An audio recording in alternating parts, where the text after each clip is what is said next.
नमस्कार. मल्हार टीव्हीच्या सकाळच्या बातमीपत्रामध्ये आपलं स्वागत. मराठा समाज आरक्षणाच्या सगळे सोयरे या अध्यादेशासाठी संदर्भात चर्चा करून त्याचे कायद्यात रूपांतर व्हावे याकरिता मतदान करावे.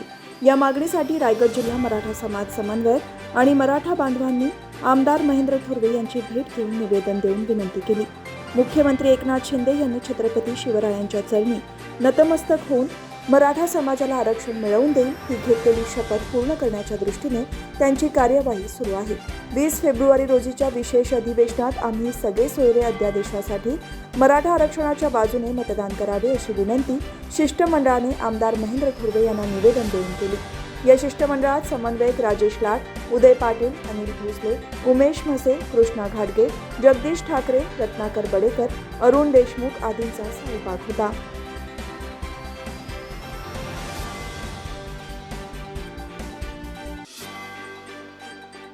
Abasaheb Bedse charitable trust, Lifeline hospital Panvel आणि Inner Wheel club of Panvel industrial town यांच्या संयुक्त विद्यमाने आयोजित केलेला आगळा वेगळा हळदी कुंकूचा कार्यक्रम आरोग्याचे वाण देऊन साजरा करण्यात आला. या समारंभाचे उद्घाटन आमदार प्रशांत ठाकूर यांच्या सुविद्य पत्नी वर्षा ठाकूर, पनवेल महानगरपालिकेचे आयुक्त गणेश देशमुख यांच्या सुविद्य पत्नी नेहा देशमुख, माजी सभागृह नेते परेश ठाकूर यांच्या सुविद्य पत्नी अर्चना ठाकूर, माजी नगरसेविका सुलोचना कल्याणकर, सामाजिक कार्यकर्त्या माधुरी गोसावी, लाईफलाईन हॉस्पिटलच्या managing director doctor Jayashree Patil, Lifeline हॉस्पिटलच्या डायरेक्टर स्त्रीरोगतज्ञ डॉक्टर केतकी पाटील म्हस्के, हॉस्पिटलच्या डायरेक्टर डॉक्टर मा Janhavi Patil, Kalpana Nagavkar, Vrushali Savalekar, Inner Wheel club of Panvel industrial टाउनच्या प्रेसिडेंट सई कानपुळे, परभणी महानगरपालिकेच्या माजी नगरसेविका डॉक्टर विद्याताई पाटील या सर्वांनी दीप प्रज्वलन करून हळदी कुंकूच्या निमित्ताने आरोग्याचे वाण या कार्यक्रमाचे उद्घाटन केले. हळदी कुंकूच्या कार्यक्रमांमध्ये जे आरोग्याचे वाण देण्यात आले त्यामध्ये 250 महिलांच्या आरोग्य तपासणी केल्या गेल्या. त्यामध्ये BMD म्हणजेच शरीरातील कॅल्शियमची तपासणी, हिमोग्लोबिन, रक्तातील लोहाचे प्रमाण, रक्तातील साखर, ब्लड प्रेशर, वेट, BMI अशा अनेक टेस्ट करण्यात आल्या.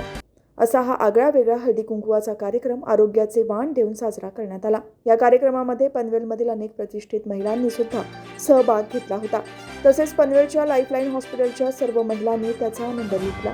या हळदी कुंकूमध्ये महिलांनी नटून थटून सजून आलेल्या महिलांनी सेल्फी पॉईंटवर आपले फोटो काढून आनंद द्विगुणित केला. असा हा हळदी कुंकवाचा आगळा वेगळा आरोग्याचा वाण देऊन कार्यक्रम लाईफलाईन हॉस्पिटल येथे साजरा करण्यात आला.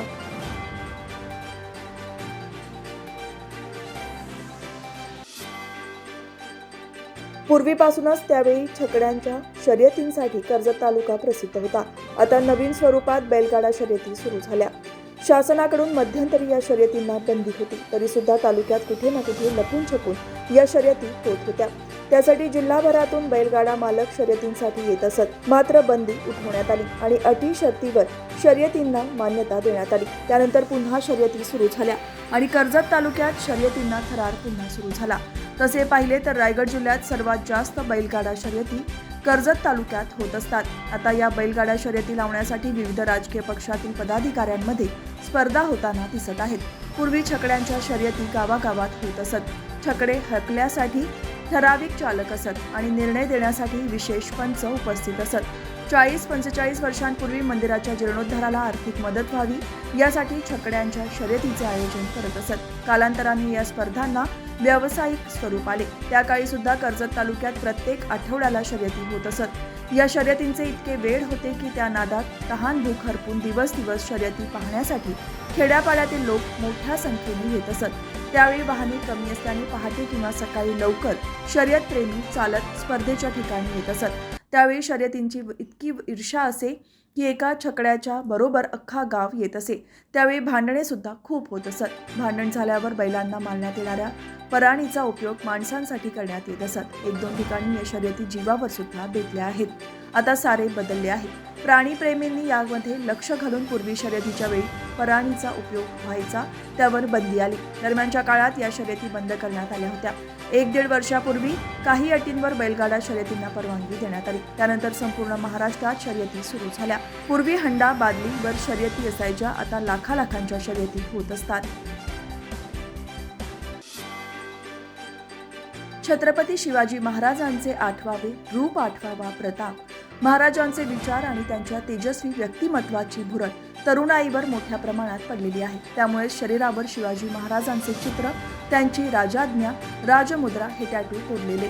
महाराजांप्रमाणेच केस, दाढी ठेवून आभूषणे परिधान करणारे तरुण सर्वत्र दिसतात. याबरोबरच असंख्य तरुण शिवप्रेमी संस्था आणि संघटना जिल्ह्यातील महाराजांचे गडकिल्ले संवर्धनाच्या कामात झोकून देताना दिसत आहेत. शिवाय शिवव्याख्यान, शिवकाली शस्त्रकला, मशाल रॅली, प्रदर्शने आदी विधायक उपक्रमांत गुंतलेली दिसतात. शिवजयंतीनिमित्त जिल्ह्यातील असंख्य दुकाने महाराजांचे चित्र असलेल्या लहान मोठ्या झेंड्यांनी सजली आहेत. शिवजयंतीच्या काही दिवस आधीपासूनच असंख्य दुचाकी, रिक्षापासून महागड्या गाड्यांवर देखील हे झेंडे दौलाने फडकत आहेत. महाराजांच्या मूर्त्यांना देखील मागणी वाढली आहे. मुंबई गोवा महामार्गालगत असंख्य मूर्ती आणि झेंडे विक्रेते नजरेस पडतात. शिवजयंतीनिमित्त रायगडावर जाणारे शिवप्रेमी आवर्जून ते खरेदी करतात. मध्य रेल्वेवरील विस्टा डोम डब्यांना प्रवाशांचा उत्स्फूर्त प्रतिसाद मिळाल्याने ते लोकप्रिय होत आहेत.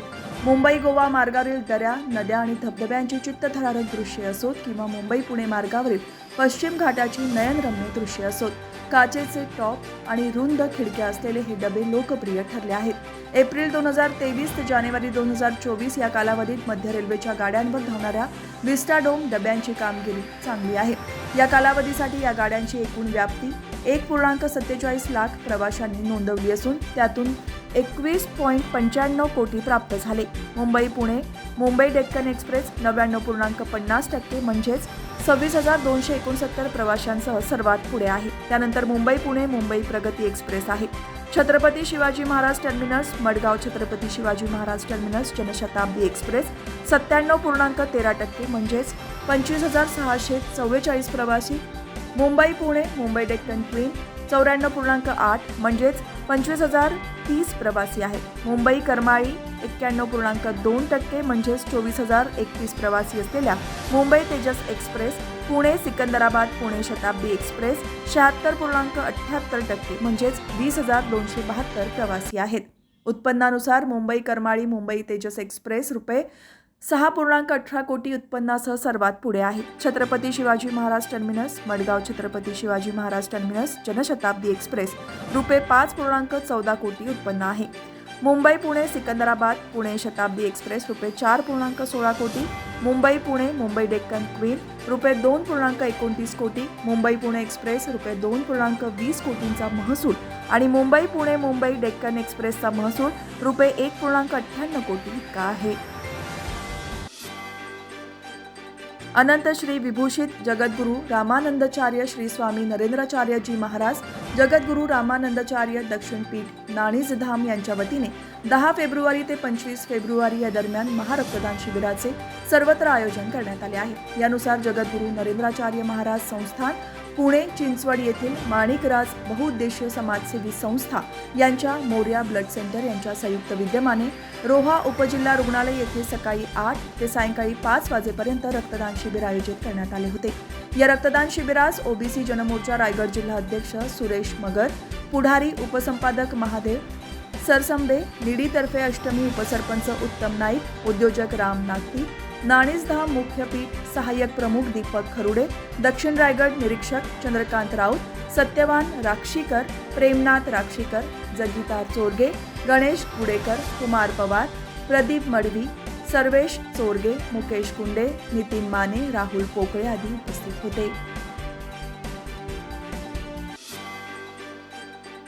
शेलघर उल्वे आगरी समाजाचे भूमिपुत्र व्यावसायिक मिलिंद घरत यांचे सुपुत्र मनीष मिलिंद घरत यांचे हिंदी बॉलिवूडमध्ये पदार्पण होत असून फेब्रुवारी महिन्यात एका हिंदी चित्रपटाचे चित्रीकरणाचा मुहूर्त संपन्न होत आहे.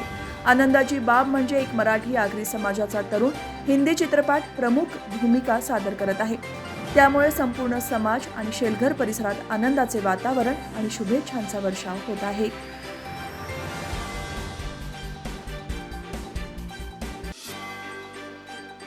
पनवेल महानगरपालिकेमार्फत तक्का येथे प्लॉट नंबर 414 आणि 415 मध्ये आंतरराष्ट्रीय बॅडमिंटन ट्रेनिंग सेंटर सुरू करण्यात येणार आहे. हा उपक्रम राष्ट्रीय महाराष्ट्रीयन बॅडमिंटन फेडरेशनचे माजी अध्यक्ष प्रदीप गंधे यांच्या मार्गदर्शनाखाली आयोजित करण्यात आले आहे. यावेळी पनवेल महानगरपालिकेचे माजी सभागृह नेते परेश ठाकूर यांनी या कामाची पाहणी करत अधिकाऱ्यांना आवश्यक त्या सूचना दिल्या. यावेळी सुद्रिक साळुंखे, शहर अभियंता संजय कटेवर, माजी नगरसेवक अजय बहिरा, राम सारंग, रघुनाथ बहिरा, महेश राहुळ यांच्यासह इतर मान्यवर आणि पदाधिकारी उपस्थित होते. सुप्रसिद्ध जंजिरा किल्ल्याच्या मागील बाजूस नवीन जेट्टी बांधण्याचे काम जोरात सुरू आहे. पर्यटकांना सुविधा प्राप्त करून देण्यासाठी सदरचे काम सुरू आहे. सदरच्या सुरू असलेल्या कामामुळे स्थानिक मच्छीमारांना कोणताही त्रास होणार नाही याची काळजी संबंधित ठेकेदार यांनी घेणे सुद्धा खूप आवश्यक आहे. विकास कामाच्या आड आम्ही येणार नाही, परंतु ठेकेदाराने मच्छीमारांची काळजी सुद्धा तेवढीच घेतली पाहिजे, असे प्रतिपादन भाजप मच्छीमार सेल मुरुड तालुका अध्यक्ष दीपक गीते यांनी केले आहे.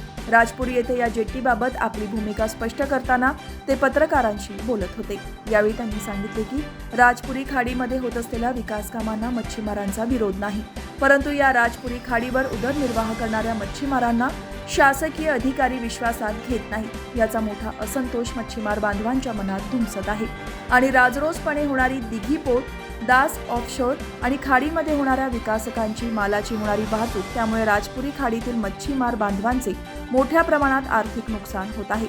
याबाबत सुद्धा ठेकेदार यांनी सहानुभूती दाखवणे खूप आवश्यक आहे. विकास काम होत असताना जे नुकसान होत असेल तर त्याची भरपाई सुद्धा होणे आवश्यक आहे. येथील कोळी समाज गरीब असून त्यांचा सर्व उदरनिर्वाह हा मासेमारीवरच अवलंबून आहे. जेट्टीच्या कामामुळे काही नुकसान होत असेल तर त्याची भरपाई त्वरित देणे हे ठेकेदाराचे आद्य कर्तव्य आहे. जंजिरा किल्ल्याची जेट्टी बांधणाऱ्या ठेकेदाराने स्थानिक मच्छीमारांच्या सहानुभूतीपूर्वक विचार करावा, अशी मागणी दीपक गीते यांनी केली आहे.